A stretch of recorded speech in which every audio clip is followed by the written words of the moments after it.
नमस्कार, जय जोहार। साथियों, जागो पंच में आप सभी का बहुत बहुत स्वागत। साथियों, हम आपके सामने एक बड़ी ही बेहतरीन सीरीज लेके आ रहे हैं कि रामलला हम आएंगे, सच्ची रामायण पढ़ाएंगे। इसी क्रम में आज मैं आपको बड़ा बेहतरीन ही इसी सच्ची रामायण से ही एक ऐसी बेहतरीन कहानी लेके आया हूँ जिसे आप सुनने के बाद अगर अंत तक बने रहे तो निश्चित तौर पर आपके मन में यह जरूर आने लगेगा कि निश्चित तौर पर ईश्वर राम नहीं थे, क्योंकि जिस तरह से उनकी कहानी को हमारे बीच में परोसा गया है और उनके जीवन के ऊपर मैं कहता हूं कोई एक पुस्तक नहीं लिखी गई है। उनके जीवन पर केवल एक ही पुस्तक ऐसी है जो उनके जीवन के सच्चाई को छिपाने के लिए लिखी गई है। बाकी सभी जितनी पुस्तकें लिखी गई हैं राम के चरित्र को बिल्कुल ही अलग तरीके से दर्शाया गया है। जैसा कि आप सभी ने देखा है कि वाल्मीकि रामायण में भी राम को ईश्वर का दर्जा नहीं दिया गया है, उसे महाकाव्य कहा गया है। लेकिन रामचरितमानस ने उन्हें पूरा का पूरा ईश्वर बना डाला, उन्हें भगवान बना डाला। और आज लोगों की भावना वाल्मीकि रामायण से हटकर रामचरितमानस पे आकर टिकी हुई है। यहीं से उनकी भावनाएं भी द्रवित होती हैं। लेकिन साथियों, ये जब हमारे समाज और का हिस्सा है, यह अगर सड़क पे ना आता, एक कमरे में रहता, ये बंद रहता, छिपा रहता, तो निश्चित तौर पर हमें जरूरत नहीं थी इसकी चर्चा करने की। लेकिन आज हमारे जीवन पर हमारे ईश्वर की वजह से प्रभाव पड़ रहा है, हमारे जीवन नरकमय बन रहा है, तो हमारा भी दायित्व बनता है इस बारे में जाने कि क्या हमारा ईश्वर वास्तव में है। अगर है तो कहीं ना कहीं मुलाकात तो होनी चाहिए। लेकिन मुलाकात हो या ना हो, लेकिन सच्ची रामायण हम आपको पढ़ाएंगे और बताएंगे कि रामलला के जीवन में क्या क्या ऐसी घटनाएं हुई थी जो यह सिद्ध कर देती है कि रामलला कोई भगवान नहीं थे। तो साथियों, चलते हैं सच्ची रामायण की पुस्तक की ओर। इसमें साथियों लिखा गया है, सरल दास कृत महाभारत वन पर्व के अनुसार सीता सुख पाने की इच्छा से चाहती हैं कि लक्ष्मण शूर्पणखा से विवाह करे और राम भी इसके लिए अनुरोध करते हैं, किंतु लक्ष्मण अस्वीकार करते हैं। बाद में लक्ष्मण कान व नाक काट लेते हैं। यह राम कथा अनुच्छेद 463 में लिखा गया है। साथियों, आगे चलते हैं। भागवत पुराण, अब इसमें थोड़ा मिसप्रिंटिंग है, आप सभी को दिख ही रहा है। तो गरुड़ पुराण अध्याय 143, पद्म पुराण पाताल खंड अध्याय 36 और फिर उत्तरखंड अध्याय 669 व देवी भागवत पुराण 328 के अनुसार राम ने शूर्पणखा के नाक कान काटकर विरूपण किया। राम कथा अनुच्छेद 464 में लिखा गया है। तो साथियों, ये कितनी मर्यादा का काम किया है, कितना ही बहादुरी का काम किया है लक्ष्मण ने, और कितने बहादुर हमारे और कितने वीर हमारे भगवान रहे हैं कि वह स्त्रियों के नाक कान काट लेते थे। क्या आप सभी को लगता है कि वो ईश्वर थे? इतनी घटना होने के बाद क्या आप सभी को लगता है कि हमारे वीर भगवान नाक कान काटेगा स्त्रियों के, जिसका निर्माण करके उसने छोड़ दिया है, जिसको वो चाहे उसकी सांसें जब चाहे वो बंद कर दे। लेकिन क्या यदि ईश्वर है तो जब चाहे वो जिसको बंद कर दे, उसको क्या जरूरत थी किसी की नाक कान काटने की, समाज में बुराई लेने की कि ईश्वर भी महिलाओं के नाक कान काट लेता है, स्तन काट लेता है? क्या ऐसी बुराई कोई ईश्वर सहेगा? तो मैं तो कहता हूं कि ऐसी चीजें लिखने वाला जो नाक कान काटने वाला था, उनकी नाक कान गल के गिर जानी थी कि उन्होंने ऐसी घृणित राम के प्रति, भगवान के प्रति ऐसी पुस्तक लिख डाली। ये सोचने वाली बात है। लेकिन हमारा समाज सोचता कहां है? हमारा समाज जब सोचेगा तब तक उनके हाथ से ये बात निकल गई रहेगी। कैसे कि आज हमारा पूरा समाज कहता है हम बुद्धिहीन हैं, खुद चिल्लाता है। भाई, आप देख लीजिए, जहां जहां आपके अगल बगल में हनुमान मंदिर होंगे, आसपास के लोग खुद कहते हैं कि बुद्धिहीन तन जान के सुमिरो पवन कुमार। इसका मतलब बुद्धिहीन तन जान के, यानी हम बुद्धिहीन हैं। तो इन बुद्धिहीनों को बुद्धि कहां से आएगी जब खुद स्वीकार कर ले रहे हैं? यही बातें हमारे समाज में लोगों को सोचनी चाहिए, लेकिन अब बुद्धिहीन हैं तो सोचेंगे कहाँ, बात ये समझने वाली है। लेकिन फिर चलते हैं सच्ची रामायण की ओर। नरसिंह पुराण अध्याय 49, भावार्थ रामायण 3-5 तथा पाश्चात्य वृत्तांत नंबर 3 अध्याय 4 के अनुसार राम के पत्र के आदेशानुसार लक्ष्मण ने शूर्पणखा की नाक कान काट ली। देखिए कितनी बार जिक्र किया गया है और कहाँ कहाँ किया, नरसिंह पुराण तक में जिक्र है, इनकी वीर गाथा है। यह इस वीर गाथा को परचम पूरे विश्व में फैलाना चाहिए कि हमारे राम कितने दमदार थे, ये स्त्रियों के नाक कान कटवा लिया करते थे। ये बड़े गर्व की बात है। ऐसे गर्व को हमारे समाज को गर्वान्वित होकर विश्व को बताना चाहिए कि हमारे भगवान इतने ताकतवर, इतने बुद्धिमान थे कि वो स्त्रियों के नाक काट लिया करते थे। ऐसे रामलला की मूर्ति में प्राण प्रतिष्ठा होने जा रही है। यह बड़े शर्म की बात है। ये बताने लायक नहीं है किसी को इस बहादुरी को, लेकिन इस सारी बहादुरी पे पर्दा डाल के, हमारी आंखों पे पर्दा डाल के, दिमाग पे पर्दा डाल के आज हमारे ये सीने पर खड़ा किया जा रहा है। तो साथियों आगे चलते हैं हम सच्ची रामायण की ओर। श्री राम के अनुसार राम के पत्र के आदेशानुसार लक्ष्मण ने शूर्पणखा की नाक कान काट दिए। कंब रामायण 3-5, आनंद रामायण 1-7-55 ये पेज नंबर हैं, और मलयाली अध्यात्म रामायण और पाश्चात्य वृत्तांत नंबर 1 व 20 के अनुसार लक्ष्मण ने स्तन भी काट लिए। भाई वाल्मीकि जी पीछे नहीं रहे, उन्होंने नाक कान कटवाया, तो ये क्या इनसे कमजोर लेखक थे क्या? कंब रामायण के, आनंद रामायण के लेखक कमजोर थे क्या? उन्होंने भी नाक कान से आगे बढ़ के स्तन भी कटवा लिया। जय हो, जय श्री राम। हमारे राम इतने वीर बहादुर कि महिलाओं के स्तन काट लेते थे। ऐसे स्तन काटने वाले महापुरुष का रामलला की मूर्ति में प्राण प्रतिष्ठा हो रही है, और जल्द ही हमारे देश में ऐसी घटनाएं देखी जाने लगेंगी जिससे हमारे समाज में स्त्रियों को न्याय मिल पाएगा। और जब स्त्रियों को इस तरह का न्याय मिलने लगेगा तब जाके उनके कलेजे को सुकून मिलेगा, तभी यह साबित होगा कि हमारे भगवान वापस आ गए। साथियों आइए चलते हैं अगले वृत्तांत के अनुसार।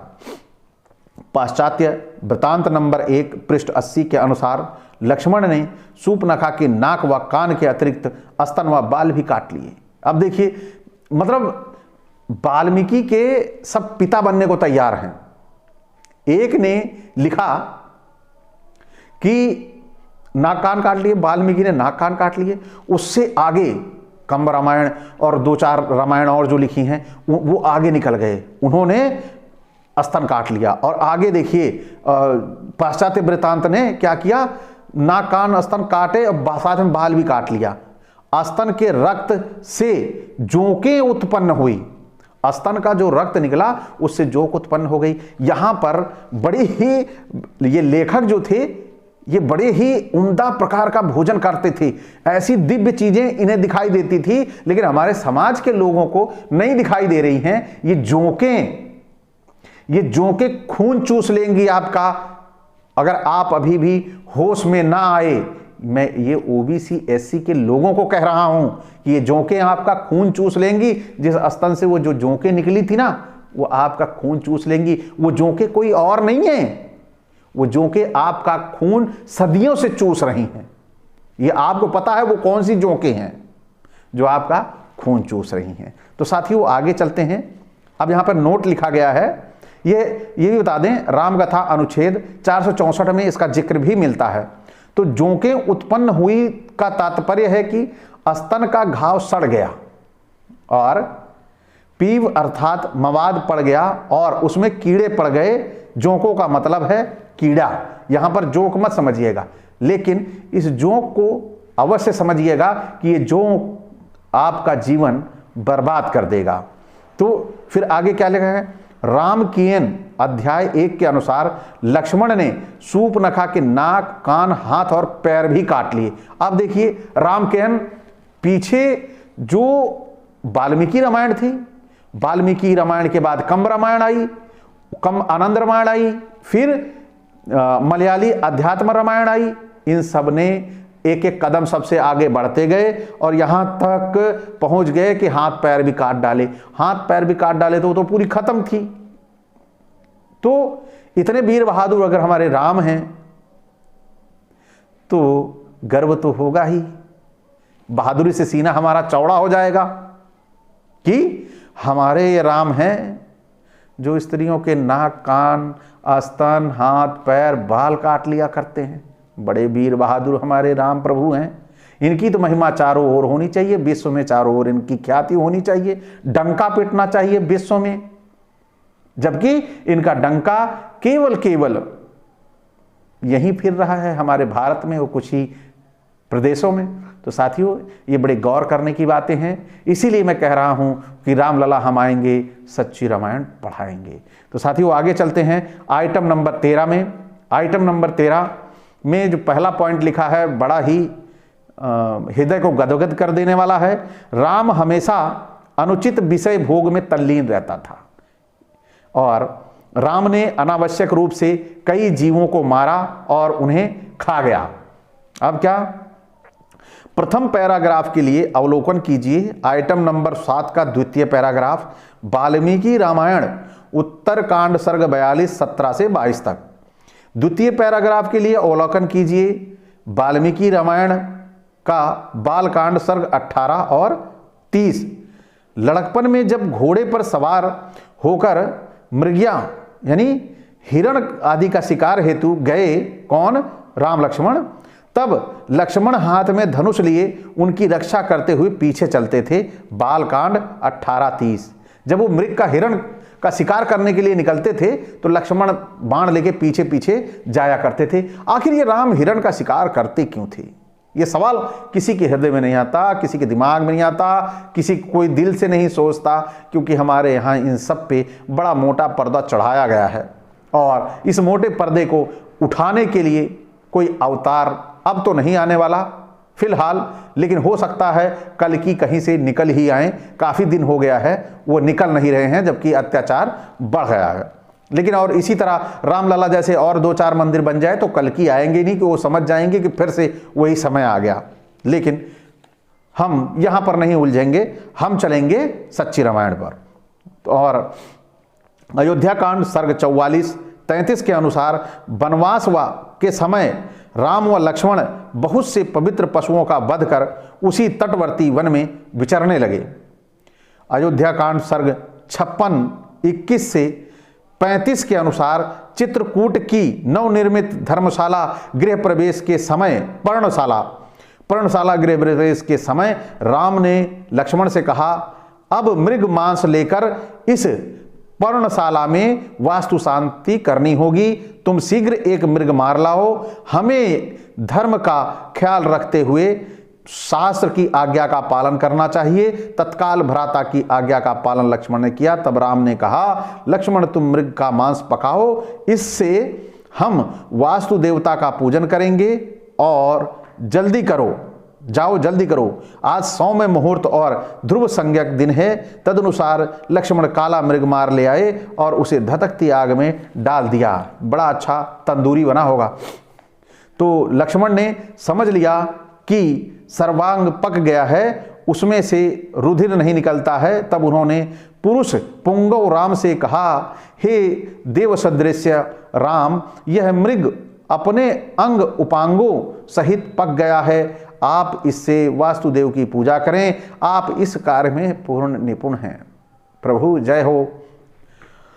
आगे पूजा करके राम ने पर्णशाला में प्रवेश किया। उस समय उनका हृदय बहुत प्रसन्न था। भीतर जाकर उन्होंने बलि वैश्वदेव कर्म किया, रुद्र और विष्णु को बलि अर्पण किया और नए घर के दोषों को दूर करने वाला भौगोलिक कृत्य उन्होंने पूर्ण किया। तदंतर राम ने विधिवत मंत्र जप कर नदी में स्नान किया और दोष दूर करने वाली उत्तम बलि दी। उसी आश्रम में उन्होंने उचित स्थानों पर वेदी, बलि स्थान, पैत्य, गणपति स्थान और आयतन विष्णु पूजन का स्थान नियत किया। वन्य, माला, फल फूल, पके मांस जल वेदोक्त मंत्रों, कुशाओं और संविधाओं द्वारा सभी देवताओं का सीता के साथ राम ने पूजन कर कर सबको तृप्त किया। इसके बाद उस शुभ पर्णशाला में प्रविष्ट होकर सीता के साथ रमण करने लगे। तो साथियों, उसी पर्णकुटी में वो रमण किया करते थे सीता के साथ रहते हुए, जहां पर मृग मार के लाए जाते थे और वास्तु दोष ठीक किया जाता था। तो साथियों, अगर आप संस्कृत में इस शब्दावली पे जाएंगे तो वहां पर इस कंदमूल को, इस मृग के मांस को उसे कंदमूल बता दिया जाता है कि वो कंदमूल था जो लेके आए थे। और जबकि वास्तविक जो पीछे की ये रामायण है, वाल्मीकि रामायण है, उसमें ये वर्णित है, और वर्णित ना होता तो सच्ची रामायण और पेरिया लले यादव जी जेल में होते, ये बाहर ना आते। तो साथियों, आप सभी गौर करिए, ध्यान दीजिए कि राम का चरित्र चित्रण पूरा का पूरा जो आप सभी ने सुना वह क्या था।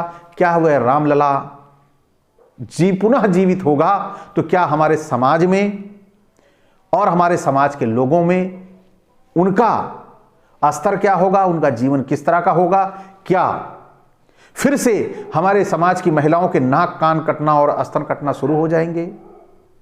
इसके लिए आप सभी गौर करिए, चिंतित होइए और समाज में इन चीजों को समझने का प्रयास करिए। इसी के साथ मैं आपसे विदा चाहूंगा, इसी एक अपेक्षा के साथ कि ये सच्ची रामायण की चाबी रामलला हम आएंगे, सच्ची रामायण पढ़ के सुनाएंगे कि कथा आपको कैसी लग रही है। अच्छी लग रही हो तो लाइक करें और साथ में सब्सक्राइब करना ना भूलें। बेल आइकन की घंटी जरूर दबा लीजिएगा जिससे हमारे वीडियो का नोटिफिकेशन आप तक त्वरित से पहुंच जाए। इसी के साथ आपसे विदा, नमस्कार, जय जोहार।